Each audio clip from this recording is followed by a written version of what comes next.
আব্দুল্লাহ কৃষি খামার সিরাজগঞ্জের পক্ষ থেকে আপনাদের সবাইকে স্বাগতম। আপনাদেরকে একটা বিষয় নিয়ে আমি আজকে বলবো যে দেখেন, বোবা প্রাণীও ভালোবাসা বোঝে। এই যে এটা তিতির দেখছেন, এটা হচ্ছে পুরুষ তিতির, অর্থাৎ মহিলা তিতিরটি ডিম পাড়তে গেছে।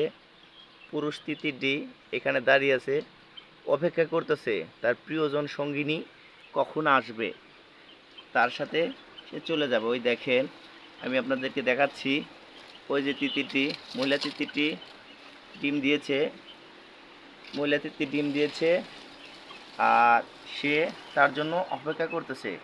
আসলেই মানুষ ভালোবাসা না বুঝলেও বোবা প্রাণী তারা কিন্তু ভালোবাসা বোঝে, যে আসলে ভালোবাসাটা কি। দেখেন, তিতিরটি সরে আসবে, আমি আপনাদেরকে ডিমটা দেখানোর চেষ্টা করতেছি। দেখেন, আপনারা এই যে চলে